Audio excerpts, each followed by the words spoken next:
우리 마가복음으로 특별 새벽기도 말씀을 시작합니다. 생명의 삶을 따라가고 있고요. 여러분들이 새벽마다 말씀을 듣는데 생명의 삶을 치시면은 이제 진도는 비슷하게 갑니다. 여러분들께서 말씀을 보시기 바랍니다.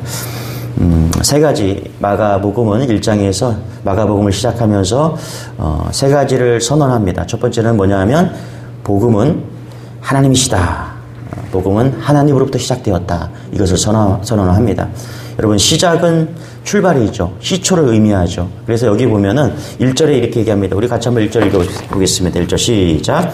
하나님의 아들 예수 그리스도의 복음의 시작이라. 시작이다.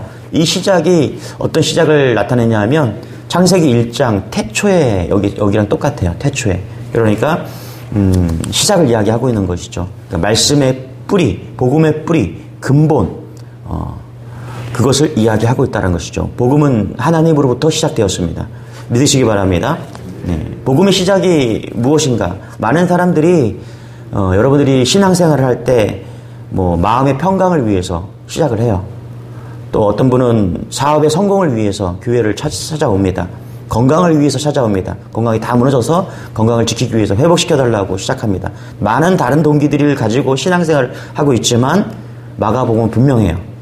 복음의 시작은 하나님이다. 인생은 어디서 시작해서 어디로 갔는지를 알면 여러분 인생은 분명해집니다.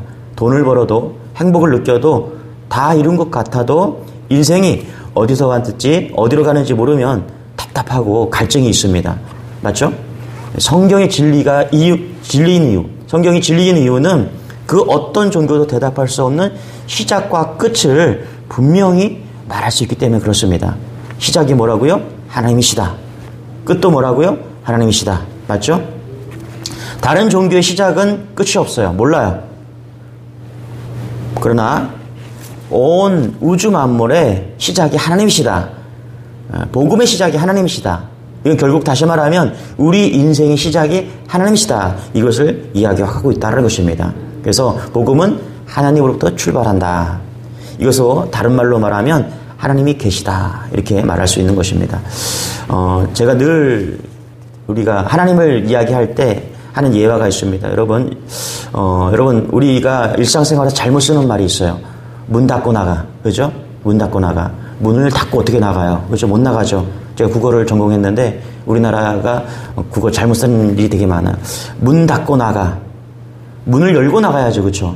그런데 왜 문을 닫고 그렇게 강조를 합니까? 문을 닫는 것을 강조하기 위해서 그렇게 쓰고 있는 것이죠. 제가 사무실에 도장을 두고 동사무소에 간 일이 있어요. 그랬더니 동사무소에서 제가 전화를 걸어서 전사님한테, 전사님, 우측 서랍에, 제 책상에 우측 서랍에 열면은 우측에 맨 위에 도장이 있을 겁니다. 그걸 좀 동사무소로 갖다 주세요. 예전에. 그랬더니 전사님 막 찾아보더니 못 찾았대요. 그러면서 하는 말이, 목사님 도장 없어요. 그러는 거예요. 그래서 제가 그랬어요. 없는 건 아니고 못 찾았을 거예요. 거기 분명히 있습니다. 도장이 없지 않아요. 분명히 거기 있어요. 그래서 못 찾겠다고. 그래서 제가 와서 찾았어요. 어디 있냐면 노트 사이에 거기 껴서 스프링 사이에 껴서 거기 들어가 있더라고요. 그래서 잘못 말한 거죠. 못 찾았다가 맞죠, 그렇죠? 없는 건 아니에요. 분명히 거기 있으니까. 우리가 하나님을 생각할 때 똑같아요. 어떤 사람은 그래요. 하나님 없다고 그래요. 뭘 한다고 없다고 그래요, 자기가. 그렇죠? 경험도 못하면서. 근데 찾은 사람이 있잖아요, 하나님을. 그래서 우리가 이렇게 섣불리 결론 지으면 안 됩니다. 하나님 없다. 이건 틀린 말이에요. 내가 하나님을 아직 못 만났다. 그러면 하나님 못 찾았다. 이렇게 맞는 것입니다. 하나님 못 찾았다. 저는 여기 여러분들이 다 하나님 찾기를 바랍니다. 할렐루야. 하나님 못 찾을 수도 있어요. 그러나 하나님이 없다라고 단정하지 않는 여러분 되시길 바랍니다. 시편 14편 1절에 보면 어리석은 자는 그의 마음에 이르기를 하나님이 없다 하는도다. 그들은 부패하고 그 행실이 가증하니 선을 행하는 자가 없도다. 그러니까 성경에서 어떤 사람을 향해서 가장 어리석다고 말하냐면 하나님이 없다라고 겁도 없이 말하는 사람을 가장 어리석다라고 말씀하고 있다는 것입니다. 교수들과 대화를 하면요, 교수들은 항상 이론을 얘기합니다. 가설을 얘기해요. 그러나 사업하는 사람들을 만나면 항상 그들은 팩트를 이야기합니다. 사실을 이야기합니다. 구멍가게 하나를 운영하는 분을 만나도요, 다 계산을 합니다. 그래서 얼마가 남았고 얼마의 손해가 나왔고 이런 것들 다 계산합니다. 그래서 여러분 10년, 20년 지속되는 어떤 사업이든 간에 제일 중요한 건 팩트예요. 내가 오늘 얼마 남았느냐. 맞죠? 그죠? 팩트가 중요한 거예요. 삶에서 가장 중요한 것이 뭐냐면 팩트거든요. 사실이에요. 내가 오늘 어떻게 살았느냐. 내가 오늘 얼마나 남기는 사람의 삶을 살았느냐. 그런데 여러분 팩트 중에 가장 중요한 팩트가 뭐냐 하면 하나님이십니다. 할렐루야. 우리의 느낌과 충동과 감정이 아니라 사실 중에서 가장 중요한 사실은 뭐냐면 하나님이 존재하신다는 사실이에요. 그거보다 더 큰 팩트는 없습니다. 그런데 우리가 이것을 놓치고서 눈앞에 어떤 장애물이 있는 거예요. 그런데 없어지기를 간절히 바라요. 그건 우리의 바람이에요. 장애물이 없는 것처럼 막 그러면 결국은 뭐냐면 장애물이 부딪히는 거예요. 여러분 하나님이 없다라고 막 그렇게 하고 살아가요. 그게 사실인데 하나님이 존재하는 게 사실인데 하나님이 없다라고 계속 말하고 살아가요. 결국은요 하나님이 무시하고 살다가 그 인생은 값비싼 대가를 치르는 것입니다. 무시한다고 되는 게 아니죠. 외면한다고 되는 게 아니죠. 반드시 직면해야 됩니다. 지금 아니면 우리가 죽음 앞에 직면하는 것이죠. 하나님은 반드시 살아계십니다. 이 사실을 믿는 여러분 되시길 바랍니다. 정리합니다. 하나님은 살아계십니다. 이게 복음의 시작이에요. 적어도 여러분 어리석은 사람 되지 않길 바랍니다. 하나님은 없다. 이거 안 돼요. 하나님 못 찾았다. 그렇죠? 아직 내가 하나님을 못 만났다. 예. 그래서 가능성이 있어요. 하나님 못 찾았다. 이렇게 말할 수 있습니다. 그럼 어떻게 해요? 하나님 찾을 수 있도록 기도하면 되는 것이죠. 하나님을 찾는 여러분 되시길 바랍니다. 두 번째 선언입니다. 우리 다시 한번 1절 읽겠습니다. 시작. 하나님의 아들 예수 그리스도의 복음의 시작이라. 구약은 하나님의 시대를 이야기합니다. 그래서 구약은 하나님으로부터 복음이 시작됩니다. 그런데 신약에 와서 이제 예수 그리스도로 시작합니다. 그래서 구약 시대 하나님 여호와 그렇죠? 수많은 수십 개의 그런 하나님을 이야기합니다. 그러나 신약에 와서는 복음의 시작이 예수 그리스도로 시작하고 있습니다. 예수 그리스도 외에 석가, 공자, 모하메드, 라마, 달라이 라마 등 누구든지 복음이 될 수 없습니다. 여러분 복음은 예수 그리스도 한 분으로도 시작합니다. 믿으시기 바랍니다. 석가, 공자, 모하메드, 달라이 라마 아주 인격적으로 훌륭한 사람일지는 모르지만 그 사람들이 결코 하나님은 아닙니다. 성경은 예수 그리스도를 하나님의 아들, 하나님이라고 이야기하고 있습니다.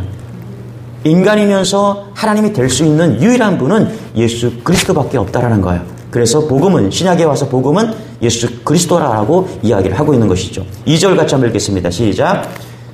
선지 이사야의 글에 내가 내 차자를 내 앞에 보내노니 그가 내 길을 준비하리라. 그렇죠? 이사야의 글에 의하면 뭐라 그래요? 내 길을 준비하리라. 3절도 같이 한번 읽겠습니다. 시작. 너희는 장의 소리가 있어 이르되 너희는 주의 길을 준비하라. 그의 오실 주의 길, 그렇죠? 주의 길이라고 이야기했어. 하나님의 아들 예수 그리스도의 길, 그것을 이야기하고 있다는 것이죠. 마가는요, 예수님을 하나님의 아들이시며 그리스도시라고 기록하고 있는 것입니다. 그러면서 뭐라고 그래요? 너희는 주의 길을 준비하라. 여러분 자동차가 달리기 위해서는 아스팔트를 깔고 그렇죠? 곱게 해야 되겠죠. 그래야 빨리 갈 수 있고 안전하게 갈 수 있죠. 여러분 올 한 해 우리가 누구의 길을 준비해야 되냐면 예수 그리스도의 길을 준비해야 됩니다. 복음 대신 예수 그리스도의 길을 준비해야 돼요. 맞죠? 여러분 우리가 준비해야 될 것이 입시 준비, 좋은 대학교 들어가고 사업을 준비하고 결혼 준비하고 뭐 그것도 좋은 준비해야 됩니다. 그러나 우리가 내 인생에서 올 한 해 반드시 준비해야 될 길이 뭐냐면 예수님이 오실 길을 준비해야 됩니다. 이 준비를 하고 입시 준비하고 사업 준비하고 결혼 준비해야 돼요. 이 순서가 바뀌면 안 돼요. 우리 학생들, 청년들 그 누구든 간에 이 길을 준비해야 됩니다. 예수 그리스도 복음의 길, 이것을 준비하는 여러분 되시길 바랍니다. 신약 성경 중에 마가복음이 제일 먼저 써졌습니다. 마태, 마가 이렇게 나오지만은 실상은 마가복음이 제일 먼저 써졌습니다. 마가복음이 64년경에 써졌는데 이때 로마에 엄청난 화재가 발생했어요. 그런데 이 로마가 이스라엘을 붙들고 나아가기 위해서 네로가 이 불을 누가 냈냐고 말했냐면은 유대인이 냈다라고 이야기를 합니다. 그래서 모든 핍박이 그리스도인들에게 다 갔습니다. 교회가 불을 내서 방화를 했다.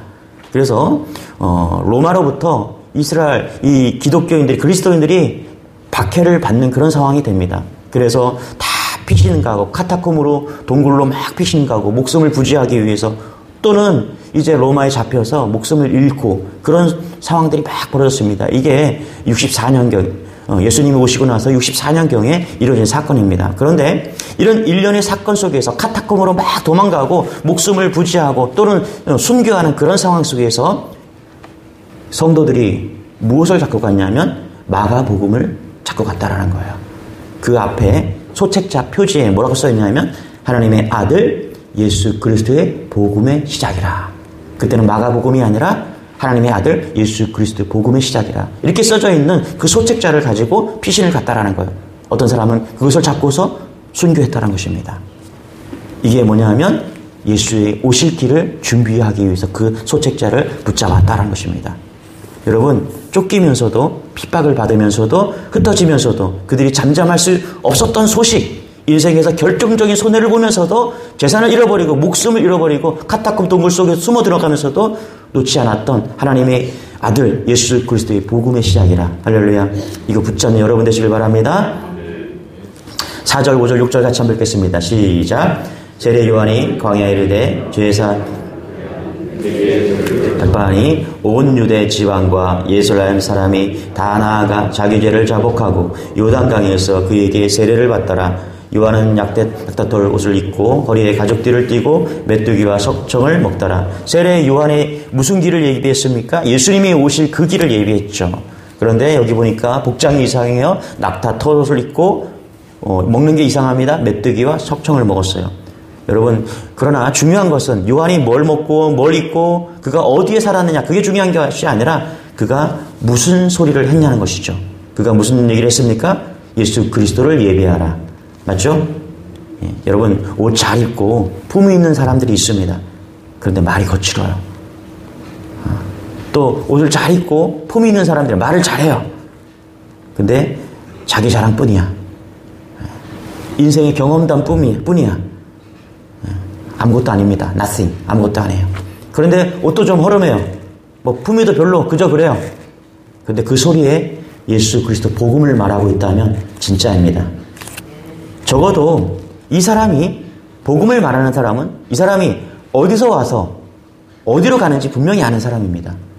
여러분 그렇지 않습니까? 우리가 뭘 입었나 뭘 먹었나 그거보다 더 중요한 것은 뭐냐면 우리가 어디서 시작해서 어디로 가고 있는지 분명히 아는 사람이죠. 맞죠? 예, 그것만 알면 되는 거예요. 내가 지금 잘 살 것 같아요. 그런데 지옥 가고 있어요. 내가 지금 좋은 거 먹었어요. 그렇죠? 그게 끝이라는 거예요. 요한이 말하는 것은 소리예요, 소리. 그가 예수 그리스도를 복음을 전하고 있다는 거예요. 소리에 집중하는 여러분 되시길 바랍니다. 그 소리가 예수 그리스도의 복음에 집중하고 있다는 것을 놓치지 않는 여러분 되시길 바랍니다. 그래서 구약에서는 하나님의 시대예요. 신약에서는 예수 그리스도의 시대를 이야기하고 있는 것입니다. 예, 그걸 선언하고 있는 거예요. 8절 같이 한번 듣겠습니다. 시작. 나는 너희에게 세례를 베풀었거니와 그는 너희에게 성령으로 세례를 베푸시니라. 이제 우리는 그러면 어떤 시대를 살고 있느냐? 우리는 성령의 시대를 살고 있습니다. 마태, 마가, 누가복음에서 말하는 것은 예수 그리스도를 이야기합니다. 그래서 그걸 시작이라고 이야기합니다. 그러면서 예수님께서 하늘로 올라가시면서 우리에게 주신 메시지가 있어요. 보혜사 성령님을 주셨어요. 할렐루야. 그러면서 우리는 어떤 시대를 살고 있어요? 복음에 선언하는 것입니다. 성령으로 오셨다. 이 마가복음의 저자 마가는요, 부자였습니다. 그래서 사도행전 보면은 오순절날 성령이 강림하실 때 예루살렘 교회 120명 성도가 마가의 집에 모였죠. 예수님께서 승천하시면서 모여 있으라고 얘기했잖아요. 기다리라고 했잖아요. 그래서 어디서 기다렸냐면 마가의 다락방에서 기다렸습니다. 그만큼 마가는 부자였어요. 그 마가가 이 마가복음을 쓴 겁니다. 네, 잘 보세요. 마가의 다락방에서 120명이 모였을 때 사도행전 1, 2장에 성령이 임했다라고 말합니다. 120명이 모인 성도 중에는 믿음이 좋은 성도도 있었을 것이고요. 믿음이 별로인 성도도 있었을 것입니다. 아예 믿음이 없는 사람도 있었을 것입니다. 중요한 건 그 성경이 잘 읽어보면 120명 전체에게 각자에게 성령이 임했다라고 이야기합니다. 오늘 이곳에 어떤 사람은 믿음이 좋은 사람도 있을 것입니다. 어떤 사람은 믿음이 별로인 사람도 있을 거예요. 어떤 사람은 아직 하나님을 만나지 못한 사람도 있을 것입니다. 그러나 우리가 모인 곳에 성령이 함께하기를 소망합니다. 성령 충만함이 임하기를 소망합니다. 할렐루야. 마가의 다락방이 되기를 소망합니다. 할렐루야. 그래서 우리는 그 성령의 능력으로 오늘 하루 사는 거예요. 올 한 해를 사는 것입니다. 할렐루야. 네. 오늘 마가복음 1장에서 선언합니다. 복음의 시작은 하나님이시다. 그리고 신약에 와서는 예수 그리스도의 복음이다. 그렇죠? 이제 우리는 성령의 시대를 살고 있습니다. 성령님이 우리 안에 오셔야 됩니다. 성령으로 사시길 바랍니다. 할렐루야. 결론. 하나님의 아들 예수 그리스도의 복음의 시작이라. 하나님의 존재를 이해하고 인정하고 하나님의 아들 예수 그리스도의 복음의 메시아 되심을, 예수 그리스도가 메시아 되심, 그것이 복음이라는 것을 인정하고 성령 충만함을 받아서 한 해 동안 복음으로 사는 여러분 되시길 바랍니다. 할렐루야. 이것이 승리하는 그런 인생인 줄 믿습니다. 복음을 선언하는 여러분 되시길 바랍니다. 기도하겠습니다. 하나님 감사합니다. 오늘 마가복음 1장에서 선언합니다. 시작이 하나님이시고 예수 그리스도이시고 성령으로 충만하기를 선언합니다. 주님, 우리가 복음에 붙들린 인생 되게 도와주옵소서. 성령이 충만한 인생 될 수 있도록 붙들어 주옵소서. 올 한 해 또 하루 한 달 하나님께서 붙잡아 주셔서 복음의 충만함으로 살아내는 그런 메시지가 되어서 메시지를 전하는 그런 저희들이 다 될 수 있도록 은혜를 더하여 주옵소서. 지금은 우리 구주 예수 그리스도의 크신 은혜와 하나님 아버지의 극진하신 사랑과 문하신 사랑과 성령님의 감화감동 교통대에 충만하신 은총이 오늘 2024년 제1차 특별 새벽기도 하나님께 나와서 오늘 말씀을 듣고 이 말씀대로 살아내기를 각오한 우리 성도들 머리 위에 이제부터 영원토록 함께 있을지어다. 아멘. 우리 말씀 붙드시고 주여 한 번 외치시고 우리 기도하기를 원합니다. 주여! 하나님 감사합니다. 하나님 감사합니다. 하나님 감사합니다. 하나님